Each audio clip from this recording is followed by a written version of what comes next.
You're on a special edition of the John Fredericks Radio Network, Trucking the Truth Across America. Great to have you with us today.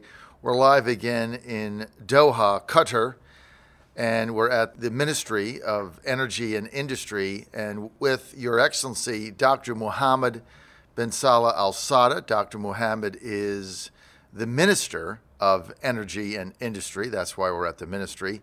And as you know, the government of Qatar leads the world in the exportation and development of LNG, and for those of you that don't know the acronym, liquefied natural gas. And it's been part of the development of Qatar's Ministry of Energy and Industry for some time. Dr. Mohammed, thanks for joining us today. Thank you very much, John, and very good morning to you all. Now, Dr. Mohammed, let's talk, if I could start with Qatar's, take us through the history of your development of LNG, your natural gas, the extraction of it, the investment that you made at the beginning, and how that has really transformed world consumption and energy. Well, John, yes, indeed, LNG, or liquefied natural gas, is a very essential part of Qatar's economy. And the story behind it is very fascinating, because we knew about how large the reserve is for since 1971. But unfortunately, geographically, we are so far away from where the markets were. So through innovation, through excellent partnership with companies, mainly from the US, like ExxonMobil, ConocoPhillips, GE, and so many of such companies, we were able to liquefy the natural gas and transport it in the liquid form to all corners of the world. And it took really a lot of efforts led by the vision of His Highness Father Emir, who thought that the future of liquefied natural gas is great, and it's worth to do everything to monetize the reserve and transport it all over wherever it is needed. And indeed, today we are exporting it to 27 countries, and that number is growing. And the demand on gas, especially the LNG, is growing faster than any other fossil fuels. It's just next to the renewable rate of demand increase. And the original vision of the Father Emir was to make the capital investment to be able to grow your liquefied natural gas business, because he saw this as a potential replacement for oil for a number of reasons. Back when you started in the early 70s, liquefied natural gas was not really the number one energy source. What was it that gave Father Emir the vision that the demand would be there, led to that? Well, it was a vision. In fact, a lot of experts would not 100% agree with the vision of His Highness the Emir. But at that time, he saw the importance of it and the sense of requirement for a cleaner source of energy, and the demand at that time. Yes, it was modest demand worldwide at that time, but he saw the growth because he sensed that such a cleaner form of energy would be required worldwide, and he sensed clearly that the world is heading towards being more environmental conscious. Mm-hmm. But a lot of obstacles we met. For example, to secure a partner with the experience. The first partner actually left us. Another partner came, and that partner failed. And it's, by the way, it's an American company. At that time, it was Mobil Oil before it was merged with Exxon. And they filled the void left by the first partner. This company shared with us the future of LNG, and they provide us with the know-how and the technology, etc. And it was further augmented when that company was merged with ExxonMobil. And the vision is proved to be the right vision. At that time, Qatar was not even credit rated so that we can go to banks and get facilities easily. But we went ahead. We built, if you like, the biggest LNG terminal on earth without a partner, without financiers, without technology provider. But His Highness the Emir, Father Emir, was confident that the world is heading for cleaner form of energy, and let's go and develop it. And through that commitment, we found valuable partners who provide us with all sorts of supports. So getting your independence just in 1971, right? 1972, 1971. I was right the first time is when you got your independence. And so in order to make the capital investment for the exploration, just being a young country, His Highness Father Emir took on just billions of dollars of debt, right, in order to get started without really any financial backers. And it's paid off. Yes. In fact, from 1971, when we knew how large the reserve is, say 20 years later, we were able to produce the first gas to fulfill local requirement. But 5 years later, in 1996, we started to export the first drop of LNG. And ever since, we just continued adding more and more capacity of LNG. And today, Qatar's capacity is 77 million tons. And this capacity represents Qatar as number one producer and exporter of LNG. But with that LNG, we also developed the gas to liquid. And Qatar is the largest gas to liquid producer in the world and the second producer of helium, only next to your country, to the US, as far as helium is concerned. So the expansion just continued. And John, our solid plan is to go further by adding 30% on top of today's capacity. And in 2024, 25 maximum, we will come online with this huge capacity increase as far as liquefied natural gas is concerned. So you want to grow to the production of about 100 million tons from 77 now, and you see the demand for natural gas, liquefied natural gas, continues to outpace any other fossil fuel energy. So it sounds like you're investing for the future, that when the demand hits that, you're going to be able to provide it. Indeed. While there is a slight surplus in the LNG capacity today compared to demand, but that surplus is diminishing very fast. And by 2024 or so, the market is going to be tighter and the demand is going to switch to, if you like, higher demand than the supply.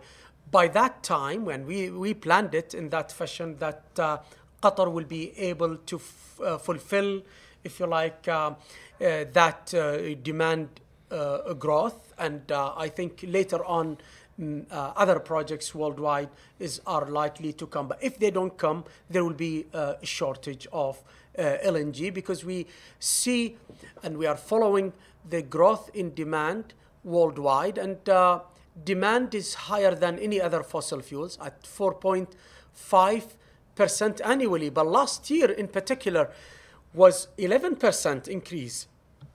And in demand. In demand, 11 years in worldwide demand. Worldwide demand for liquefied natural gas. Yes. But the average is can be foreseen as 4.5 annually, but it can go even higher. We are with His Excellency Dr. Mohammed bin Saleh Al Sada. He is the Minister of Energy and Industry for the state of Qatar, and we are live in Doha, Qatar, at the Ministry of Energy and Industry. That's why we're with the minister, because we're at the ministry.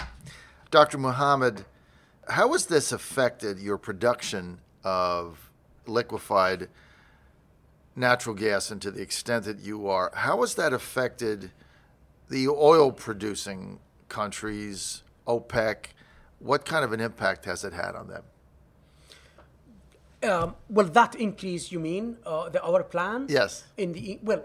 We are increasing the gas, and the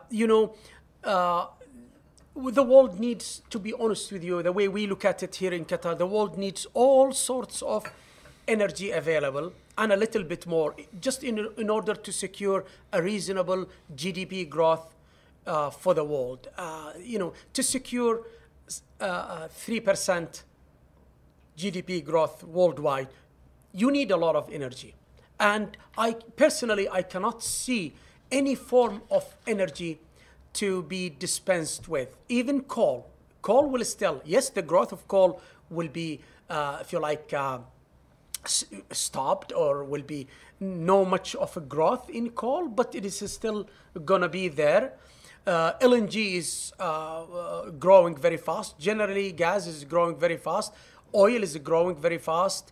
But you need the renewables. You need all sorts of renewables, as well as nuclear. So to me, I cannot see that basket of elements of baskets of energy mix will be dropped.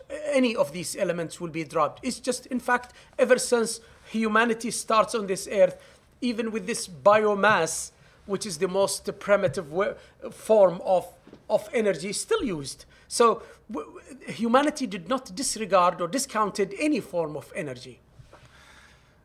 The U.S. Secretary of Energy, Secretary Rick Perry, came to Doha a few months ago. Can you tell us about that trip and what his reaction to all this was?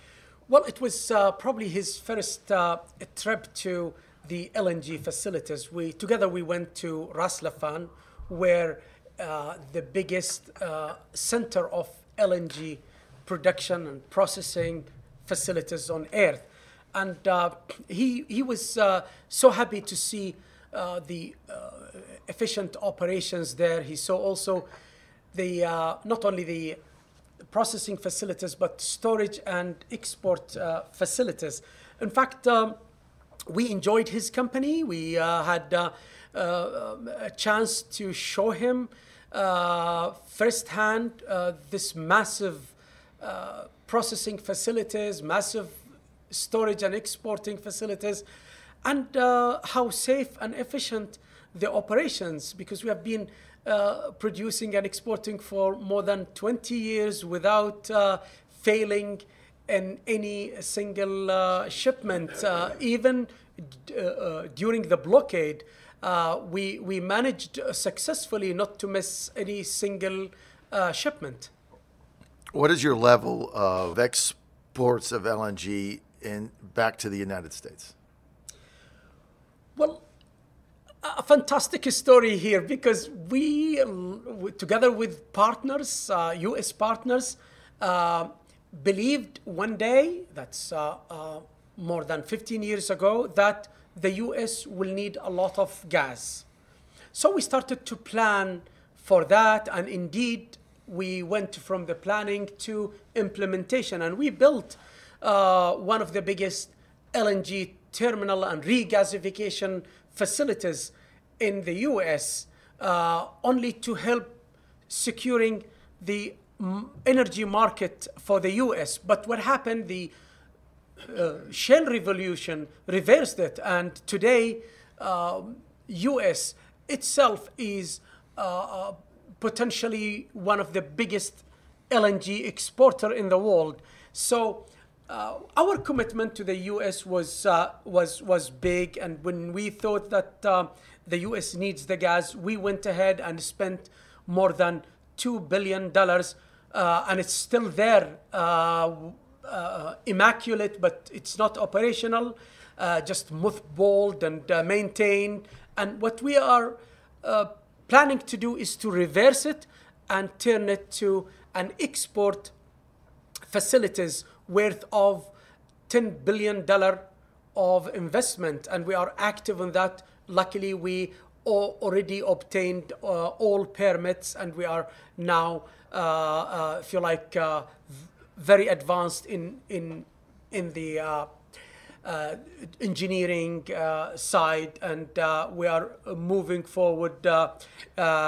We are yet to receive, if you like, the beds and evaluate them, etc. But we are moving forward.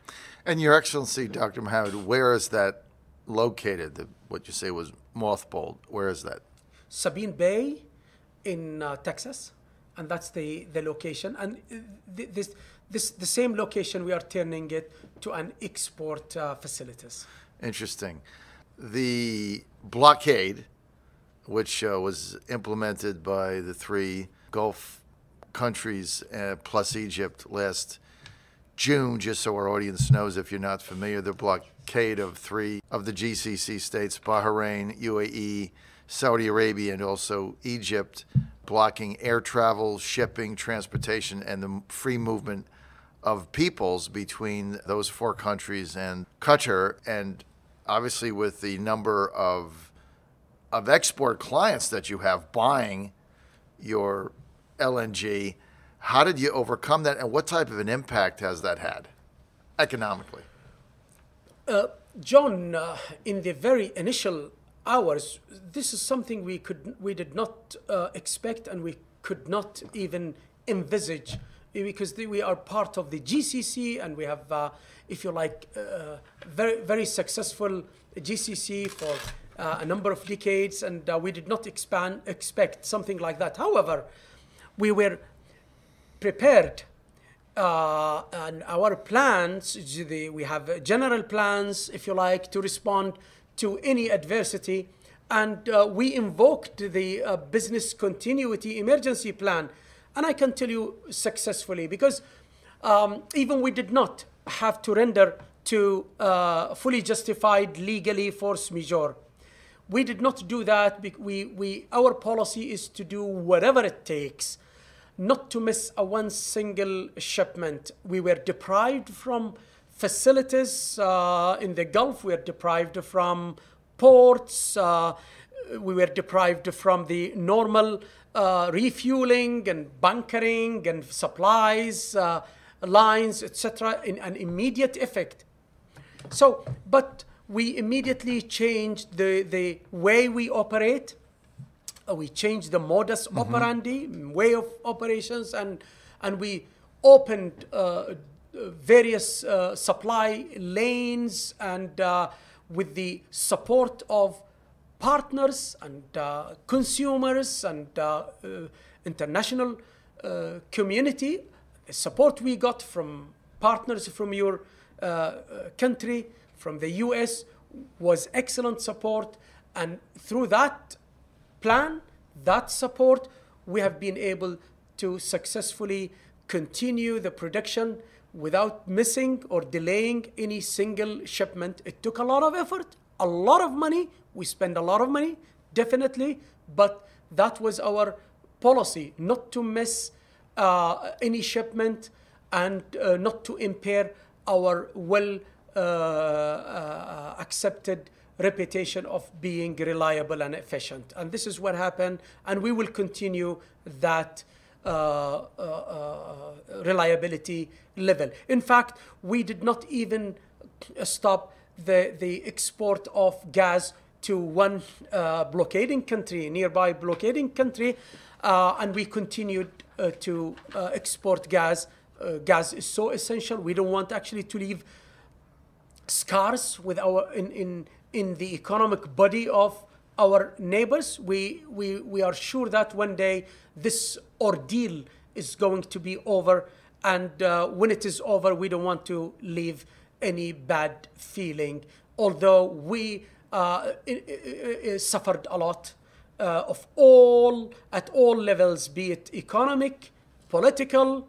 Our security was hugely compromised and jeopardized, but eventually we are sure that things will settle one day, and the history will tell that we did the right thing and we took the right policy, not to be reactive and tit for tat.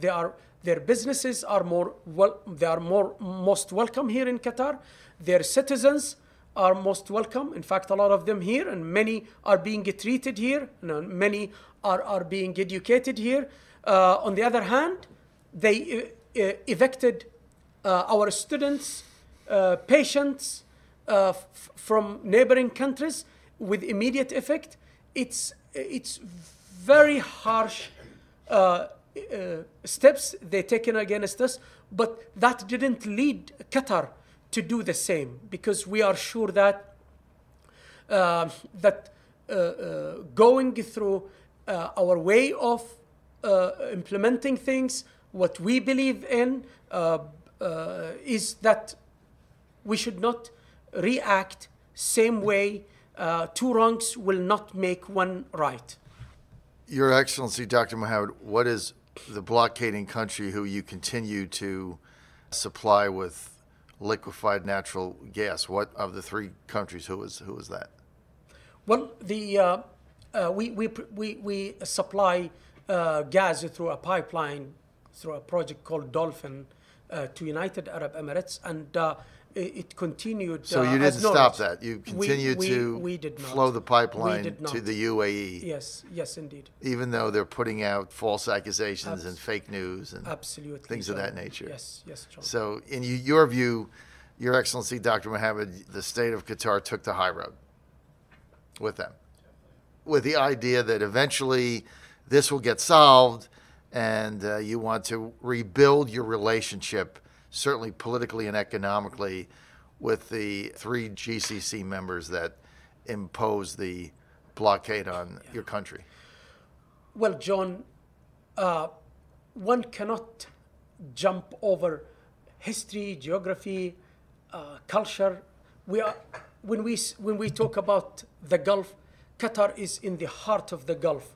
Geographically, culturally, historically, we are in the heart of the Gulf. So we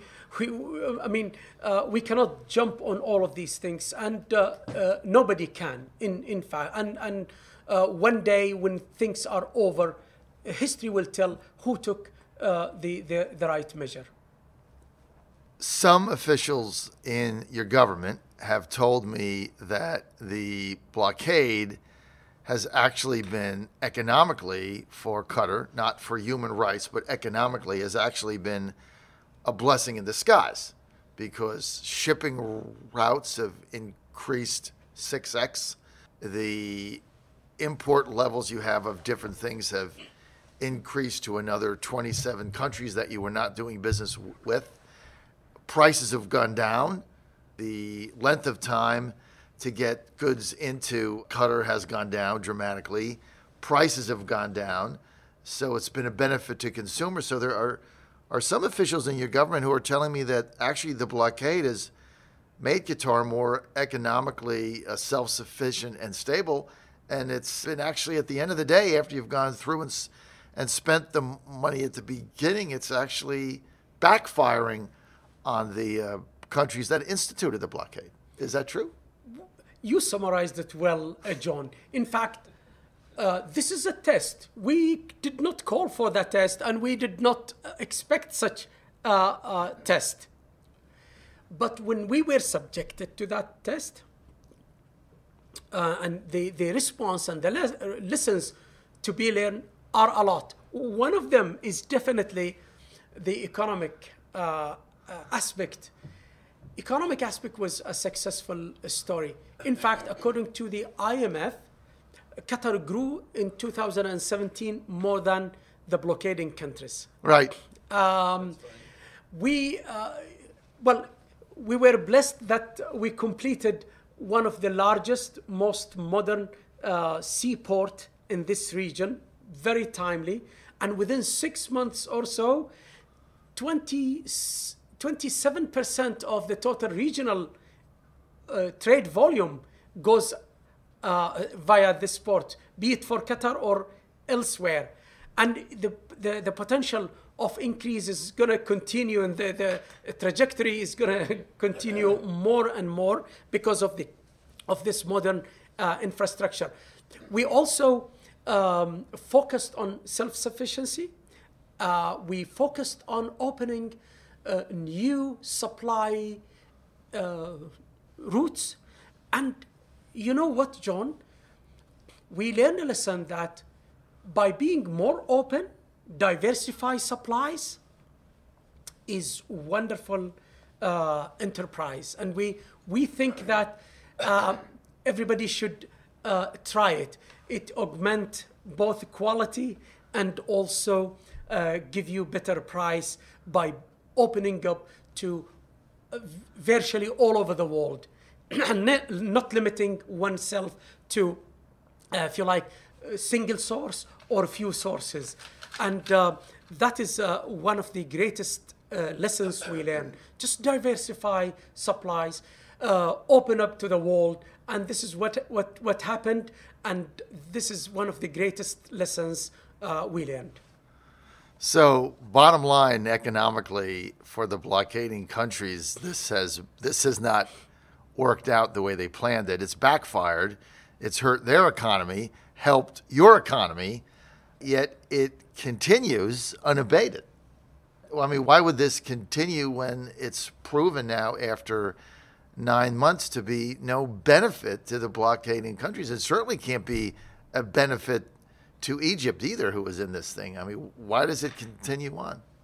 Well, the trade exchange has always been to their interest. We buy from them, right? Basically, and that was you're the customer. Yeah, and the customer. So we just directed that expenditure to somewhere else, and we got benefits out of being open to the rest of the world. So, John, it's only $4 billion worth of trade exchange compared to 60 billion with Korea, China, and Japan.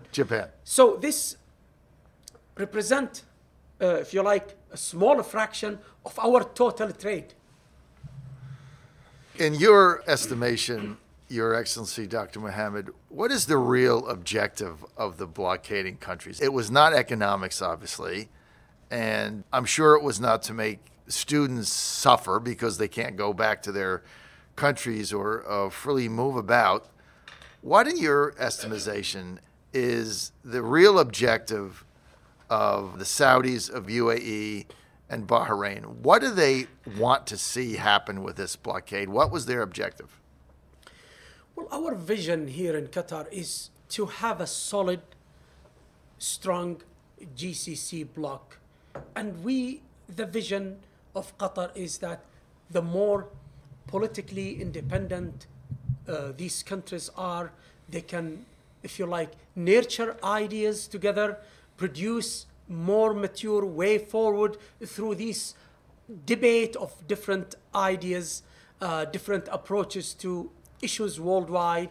And that seemed to be looked at negatively, while we look at that in a very positive manner. But John, the economic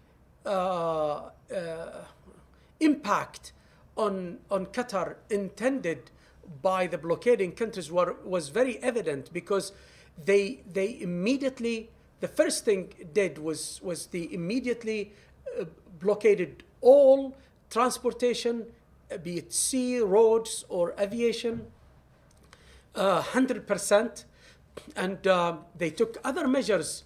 They're all focusing on hampering and impacting in a very devastating way our economy. But, you know, things cannot go always the direction intended. Qatar's economy is resilient. Growth, the diversity was so augmented. And yes, in the first few days, we had to fly maybe hundreds of flights from all over the world to make up for these transportation lines were cut immediately. But ball started to roll very quickly in the right direction, and today business as normal, and we are enjoying growth. We accelerated a lot of projects. We accelerated a lot of services, enterprises, and we are heading towards self-sufficient, especially from food, dairy point of view, and these things. So this is the way it headed, rather than, if you like, hampering and negative impact on the economy. We're with His Excellency Dr. Mohammed bin Salah Al Sada. He's the Minister of Energy and Industry for the state of Qatar, and we are live in Doha, Qatar. Your Excellency Dr. Mohammed, His Highness the Emir and a Qatari delegation is going to Washington again in the next several weeks to meet with President Trump and Secretary Rick Perry and others in the U.S. What is the objective? What do you hope to come out of that exchange with? Well, Qatari communication with the U.S. has always been continuous at all levels. But at a leadership level, it has a huge significance to both parties.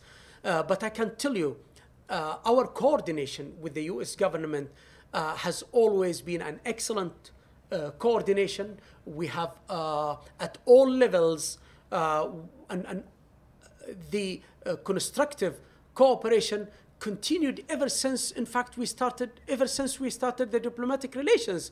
And if you look at it from a political point of view, economic point of view, if you look at military point of view, we have one of the largest bases in the world, and certainly the largest regional military base in Qatar, and it has been here for more than 20 years, and it's been expanded now, and Qatar is now together with the U.S. government is discussing the potential of expanding the naval presence here in Qatar. So the communication with the U.S. has always been there and constructive and cooperative, and leaders to meet is part of that continuous coordination and continuous cooperation. But certainly it has specific significance this time because we expect it to go, if you like, full spectrum of the cooperation, including addressing today's blockade. And at the conclusion of your visit to the U.S., is there one objective that you want to come out with, one thing you would have want to accomplish with President Trump and the Trump administration?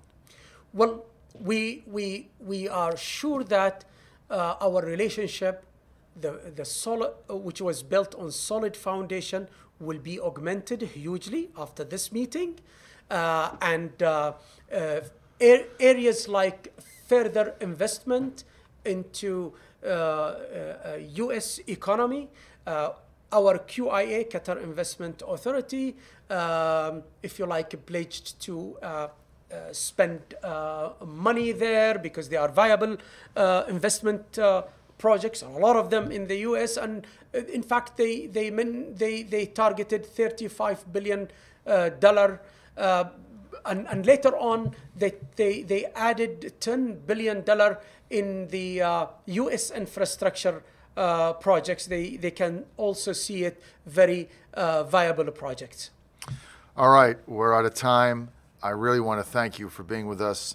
Your Excellency, Dr. Mohammed bin Salah Al Sada, Minister of Energy and Industry for the state of Qatar. Dr. Mohammed, thank you so much. Appreciate the time and that you took with us and the information for our audience. Thank you, sir, so much. Thank you, John. Appreciate it. All right. the best to you. Thank you. Thank you.